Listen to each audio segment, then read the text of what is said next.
Aloha, everyone. Welcome to All Intuitive Conversation. I'm so excited to be here with you today. So, I have the pleasure of having my first conversation with Scott Ohlgren. So, I'm going to bring him on to the camera. Hey, Felicia. Aloha, Scott. Hey, by the way, I really like your opening music. It's kind of like progressive house, I think. Well, thank you. Yeah, Yes, you good. noticed that. Yeah. It's Awesome. actually the kind of music I work out to, kind of that progressive house beat. That's what keeps me motivated. Yeah. Yes. Well, see, I am definitely a music person. So, as y'all Mhm. know, we are getting to know each other live right here for the first time here on camera. So, yes, I like house, I like Mm, R&B, pop, all of that. So, yes. So, welcome. thanks. Thanks for having me on. So, Scott, because I have never met you before, I'm just going to ask you right off the bat, who is Yeah. Scott? Tell me about him. Uh, I'm the owner and formulator of Synaptic Scientific. I've had an interest in natural foods as medicine going back to like the mid 70s. I'm actually 65 years old, so I've been around the block quite a bit. Ooh. And along the way, I have kind of developed a particular interest in cognitive enhancing plants and formulas. And I graduated from a natural school in the 80s and wrote 3 books on internal cleansing and those things like that. And they ended up printing about 80,000 books. But as anyone who is listening knows, writing books, you can't really make a living at that. So I eventually, in 2007, I started what was then the world's first non-caffeinated think drink company, and we got picked up by Whole Foods and ended up in all 240 or however many stores they have, plus 14 other 100 stores around the country. We got picked up in London, in the Ukraine, in Russia. I was invited over to Russia to give talks on brain health because they too have a fascination with cognitive enhancing plants. In fact, some of the ingredients and plants grew there in Russia.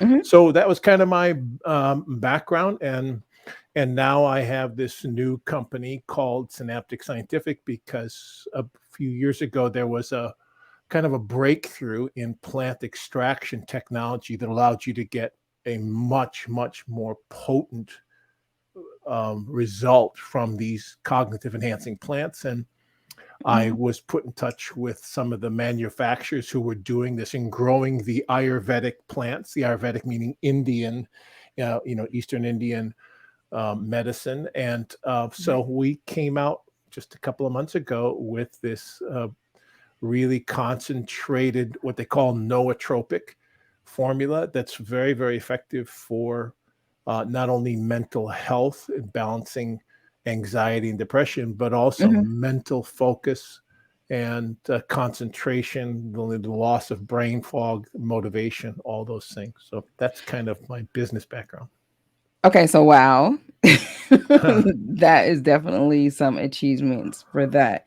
So for me to break this down, the what I immediately came to mind is this process similar to like essential oils and how they take the essential oils out of the plant and condense it into just like its nutrient elements? Is it Actually, like similar to that? probably, yeah, probably. I'm not that familiar with essential oils, other than Mhm. I use them periodically. But yeah, that's what they do is extract out of those plants the lipids and oils that that they want from those plants. I don't know the Mhm. technology that they use in particular, so it Okay. may be similar. I Maybe. don't know. Yeah, Okay. this one is some for those who are kind of interested in that kind of stuff. It's called superfluid critical extraction, and that process uh, is it takes a lot of machinery, a lot of actually takes CO2. You drive the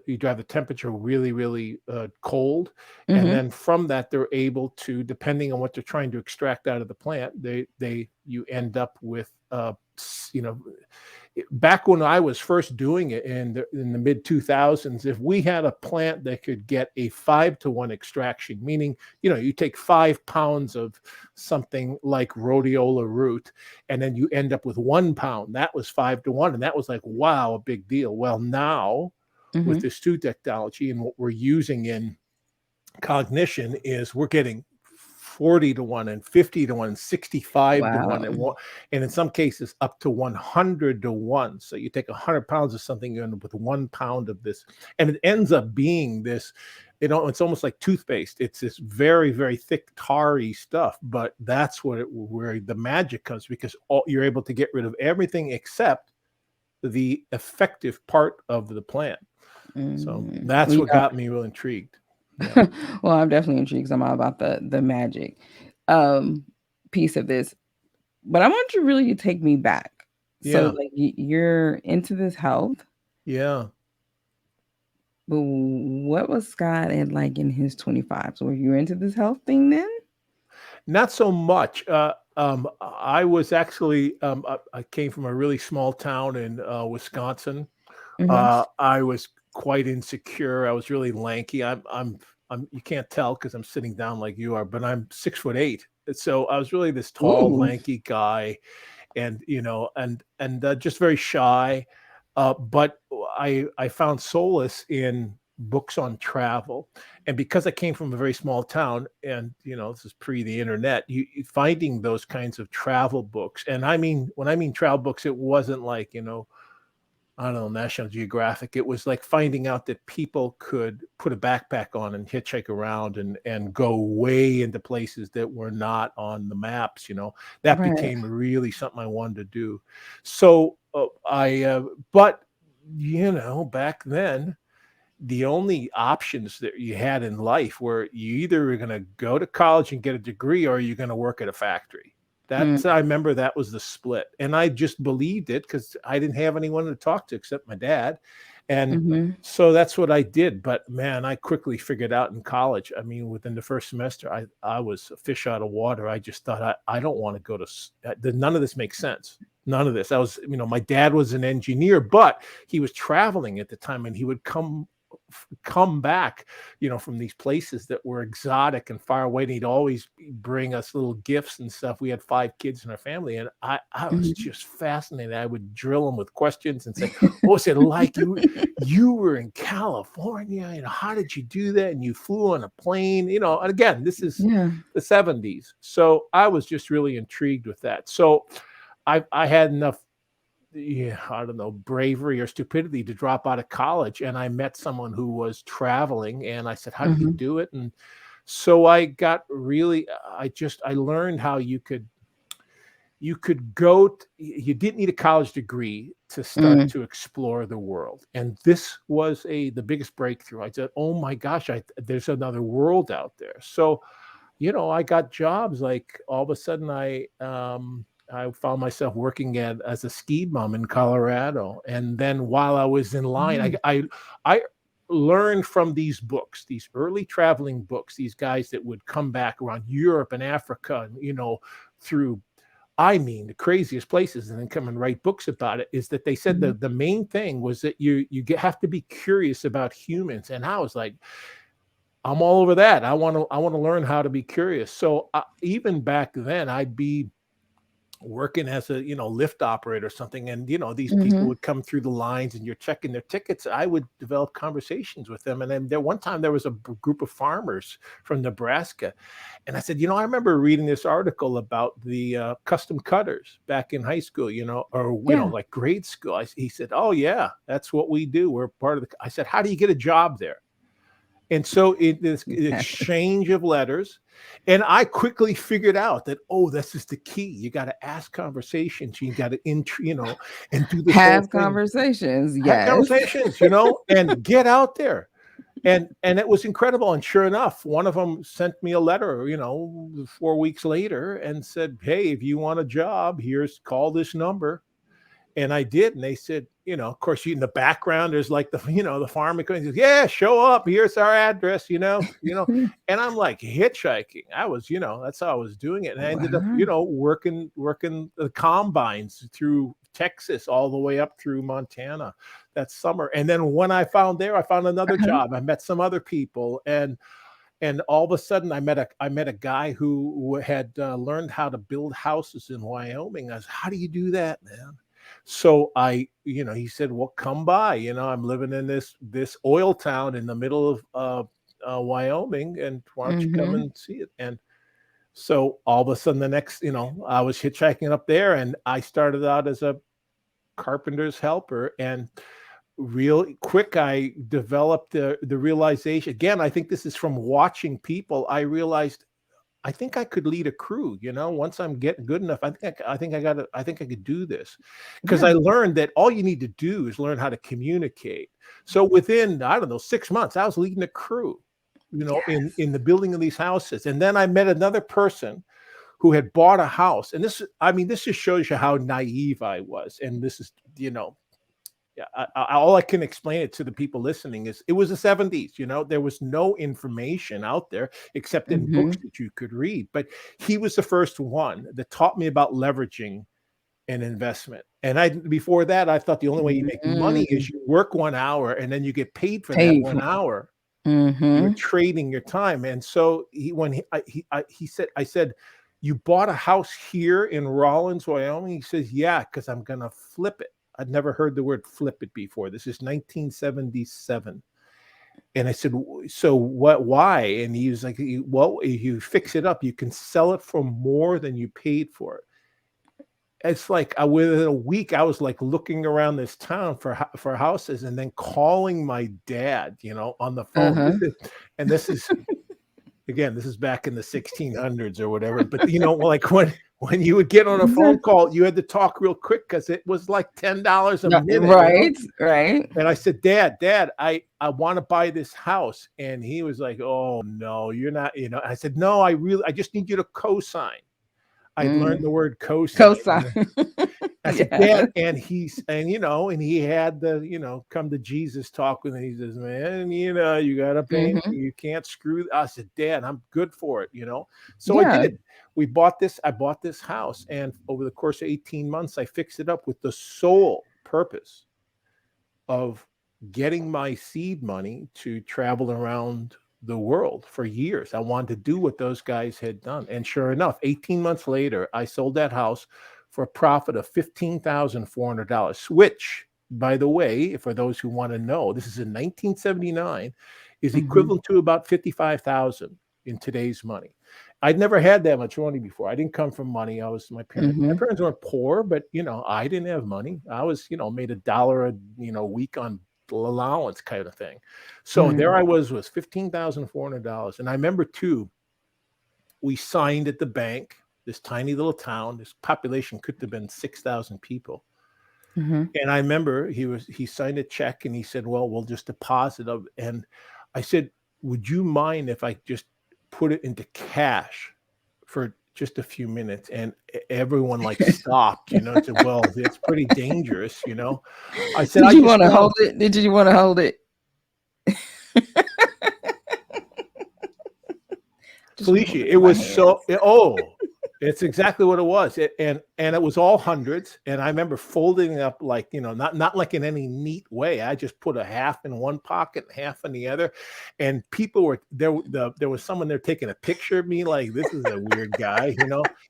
And all I did is I walked outside that bank, I walked up and down the street, and I just wanted to feel like what it felt to be, Yes. full. Yes. Okay. So you have hit on several points. So let's go with that one right there of taking Yeah. that money and folding it and just wanting to walk outside. This is Yeah. one of those things that we're talking about creating your reality. Like you had created that money, but it was like then you wanted that feeling of Oh, knowing what that is like. So then that way, that's going to propel you to the next thing and to the next thing. And that's what yeah. people one of the points in my coaching is talking about mastering your emotions, and that's one of the like, what does this feel like to have $15,000 or whatever the case may be in my pocket? What does it feel like to have $500 in my pocket? Do you walk with an extra little pep? Oh, You're like, like, yes, I can do this again and do it again. So it is definitely something to be said about having that feeling and having that experience. It's very similar to if, say like if you want this new car and it's like saying, okay, go test drive that's it. that car, get in it, see how it feels. Because sometimes you may find like, oh, well, maybe I really didn't want this car like I wanted it because it didn't feel like how I thought it would. Or it's going to give you more of that high energy vibe, experience, with that.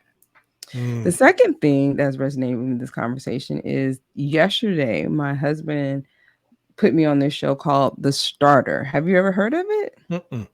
Okay, so it's The Starter. So it's about it's the show is about these individuals in cryptocurrency.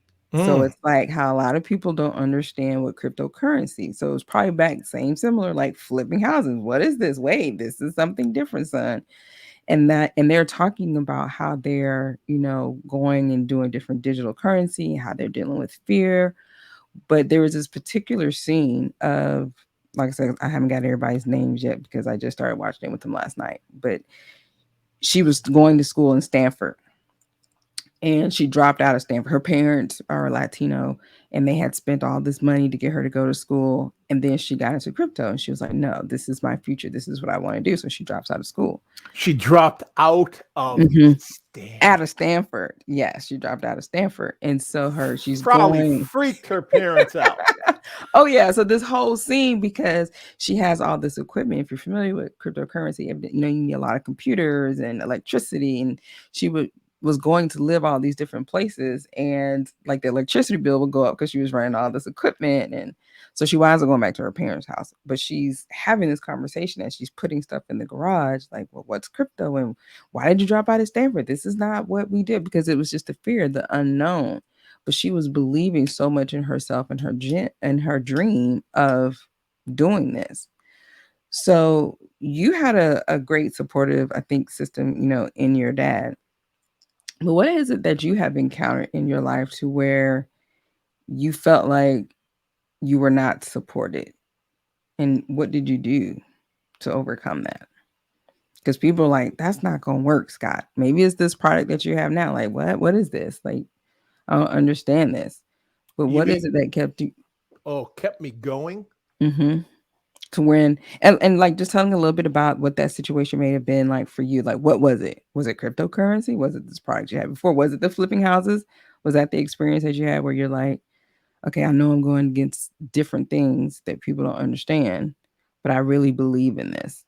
Like this is what I want to do. And then going forth. Oh, well, I don't say this with any pride, believe me. And in fact, I'm almost like I'd be on the cautionary side of things, but I felt that way most of my life. Mm-hmm. I mean, hitchhiking out to Colorado, who does that? Mm-hmm. Working on a combine, who does that? Going up to Yeah. Wyoming, and when other people are finishing their career, I'm learning to pound nails. Taking the $15,000 and immediately going and traveling for hitchhiking around the world for 3 years, spending every cent of that $15,000. Who would do that? Mm-hmm. Who would travel for a year through Africa? I mean, so there wasn't a lot of support for what I was doing, but I think looking back, what it was I didn't have anything to lose.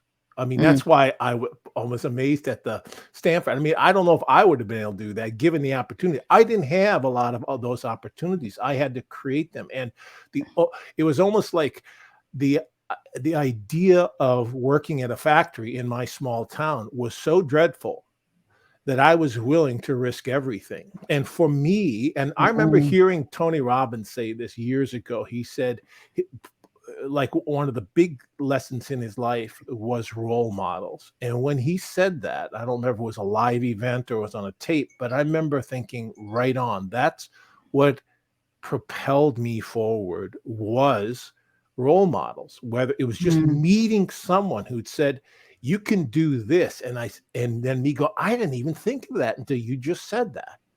So that's a lot of what it was getting in, having the courage to talk to Mm-hmm. strangers. That's the first thing. You've got to be curious about humanity. You got to have a basic love of other people. And I Yeah. think it's interesting. I just had this conversation with somebody where we were kind of shocked at the state of the union, meaning now how Mm-hmm. divisive the world has gotten. And he said, Scott, what makes us different is that we've traveled. And it hit me like a ton of bricks. I thought that's exactly it. When you travel, you Mm-hmm. lose a hell of a lot of biases. You lose a hell of a lot of sense that, oh, yeah, we're different races. Bull.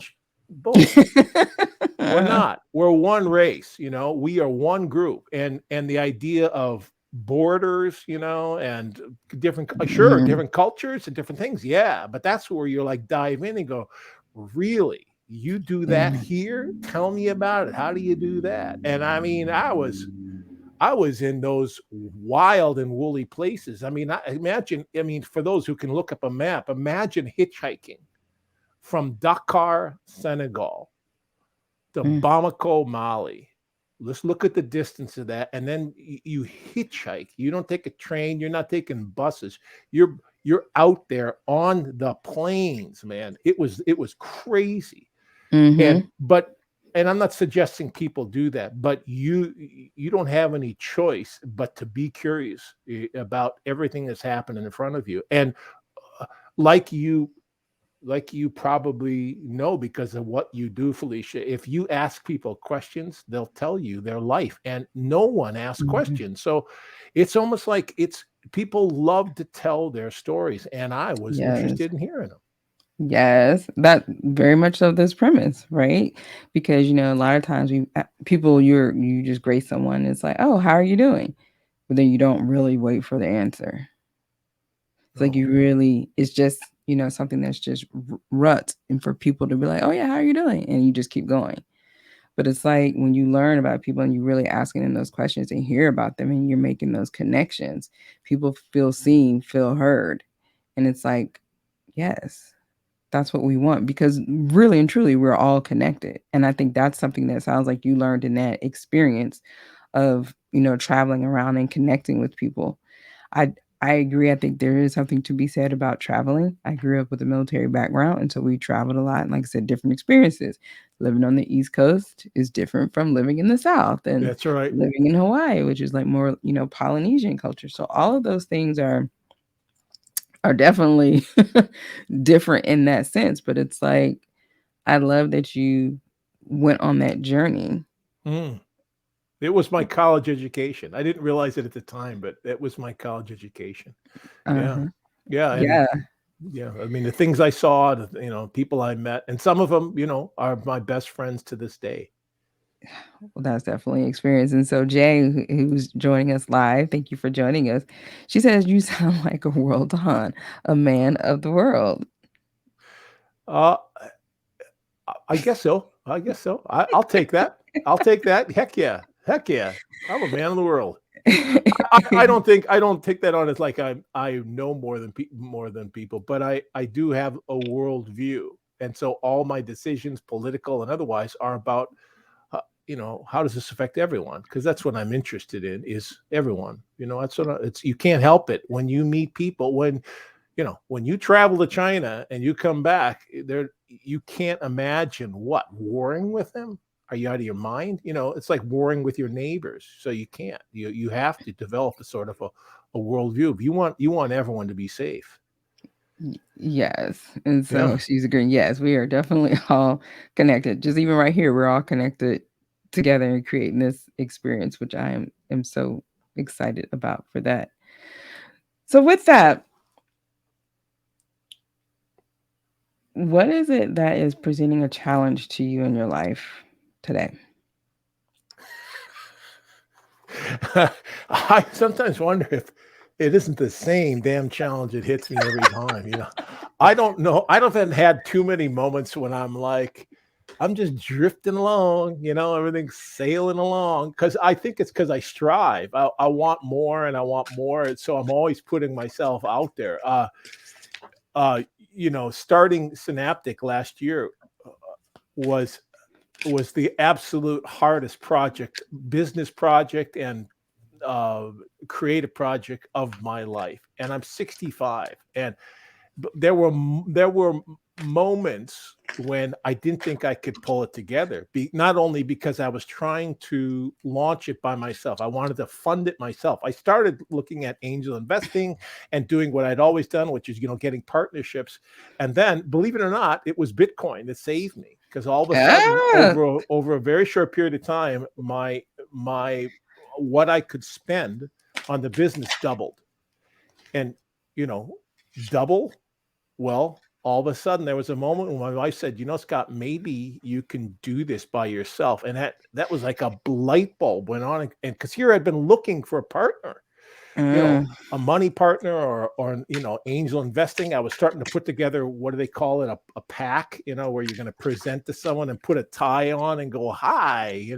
yes. Oh, and so, but and then there was the formulation process. I knew I was trying to make the world's most potent brain tonic that had ever existed, plant-based brain tonic. I knew that's what I had wanted to do back in 2007 with the company Brain Tonic that was in all the Whole Foods. I'll bet you there's people Hmm. listening to this that tasted my beverage. It was called Brain Tonic. Tonic was spelled Toniq. We sold over Uh-huh. 2.5 million units a year during that height of that, back in 2012, 2013. So what so to answer your question, it's always been hard. Starting up Synaptic, there were evenings when I'd wake up at 2 o'clock in the morning and I just go, my heart's pounding, and I go, why did you do this? Why? And so what? You know, Uh-huh. I envy. I really do. I'm at the age where I kind of envy people when I see, they're retiring, doing all that stuff. I wish, good for them, because man, I ain't there. I'm still hungry as I've ever been. Well, one of the things is that while you were talking and sharing your struggle, I was shuffling this deck. And so it's so interesting. I was smiling because as you were talking, you were saying these words off of the cards on the deck. So the first one that I had pulled was about the theme of faith. And it says, why Yeah. does this always happens to me? Like why am I always in these challenges or the struggles? And they were encouraging you to, and when I say they, I say Emmanuel, that's my team that I refer to, Aloha Spirit, with that of saying that you can definitely be at peace. And it says, know that everything will work out as it needs to, and hold a space of gratitude as you watch the miracles unfold. Mm. So even though you're just going through these, hard times and challenging, just continue to be. And then the next word for the thing was empowered. And it Mm. says, I don't want to be here. It could be a trigger, like I don't want to be in this spot. I don't understand what's this position. But then the focus, the oil is focus. So I am exactly where I need to be. And just have peace in knowing that whatever your experience is exactly where you need to be.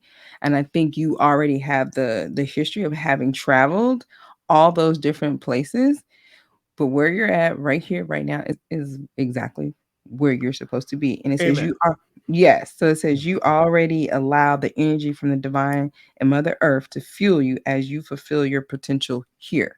Mm. So I think all that stuff that you've been traveling and experiencing was part of the fuel to help you to accomplish this task Mm. in this business that you have. And then ultimately it ends with the theme of talk about inspiration.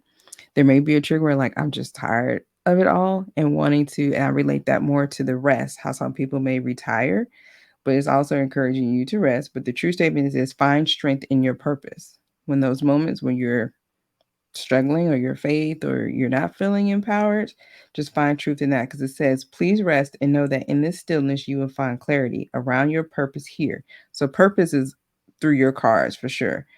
and that the need to cope will fall away as you find the questions you are the answer to. So out there, as you're talking about the health and all those different things and challenging and want to encourage people to, live healthier and I may say live smart, that be encouraged that you are inspiring individuals.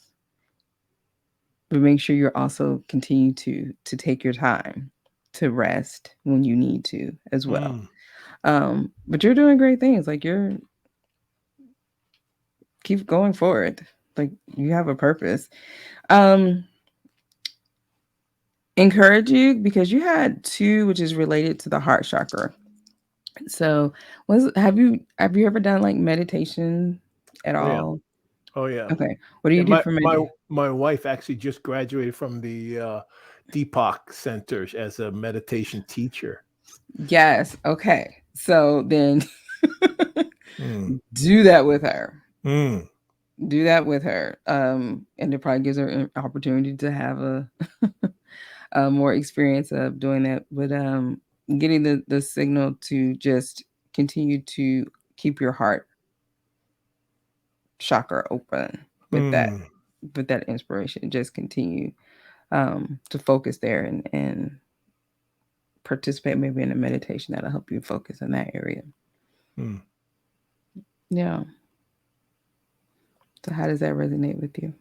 Oh, totally, totally. No, I believe I feel like I'm on a mission, and this is my opus. No, it feels really good where I'm at right now, and Good. the feedback we're getting on the product is just through the roof. We're getting a lot of interest from people in the ADHD world, people in the mental health Mhm. world, people in business owners who want their teams to be mentally focused. So it's great. It's really, really good. I'm feeling really, really good. But building it, for those who are entrepreneurs out there, you will go through periods where you just take a sigh and go, are we gonna get this? Is this gonna As they happen? say, yes, why does this happen to me? I Yeah. don't want to be here. I'm tired of it all. Those those are probably actually the irony of those cards, which I'm getting another message is that not only would it be like the entrepreneurs for the people that may be coming alongside you for this product, but also for those that are looking for your product and wanting to use it. Mm. Those are also going to be some of the trigger statements that they are going to be experiencing themselves. Is that why is this happening to me? Why am I feeling like I'm in this fog? Why am I feeling distracted and having ADHD? I don't want to be here anymore. I want a change or something like that. I'm just tired of it all. So these are actually some of the phrases that your potential users of your product are going to be feeling as well. So not only as the business entrepreneur person, but the people that's going to be using it, which is why it goes back to the all is connected. Mm. And so that's yeah, faith, empowered, and inspiration. Those are the things. But as you're doing that work, as you're going forth, they're encouraging you to focus on your heart chakra and just continue to maintain and be open to that. I love it. You're writing something down. Did you have a Darn note? right. Oh yeah. I love that. So, Scott, how can people reach you and support you as you continue on with your journey to live smart and ascend to new levels of success? Oh, I'd love to support others too. Yeah, they can find me and get a hold of me through my website, synapticscientific.com. Hmm. And they can also learn about these plants that are having this kind of effect on mental health and cognitive health, also on that website. Fascinating studies, fascinating for people to learn. Right now in mental health, the two main tools that most people are aware of are talk therapy, right on, very, very Hmm. powerful, but also the pharmaceuticals. And sometimes those tools are right because you need that kind of strength. But what I'm trying to do is bring in the third tool, which is the nutritional angle, the biochemical angle. And that can really, in our culture especially, we're not aware of that there are plants out there that actually contain the nutrients that the brain needs to function better. And it's one of those things that Yes. within minutes of trying it, people will feel that effect happening, that positive. increase in cognition. So people can reach me there at the website synapticscientific.com, and I'd be happy to talk with anyone. They can text me through. There's a little link there that says contact Uh-huh. Scott. Awesome. Well, thank you so much, Scott. If that is resonating with you, reach Yeah, out to him, and like I said, he's open to meeting new people for sure. So, Scott, thank you so much for engaging with yeah. me and sharing Thanks. more about this. And thank you for watching All Intuitive Conversation. Until we meet next week, y'all have a wonderful, because this is airing right before Thanksgiving. So if you celebrate Thanksgiving, enjoy.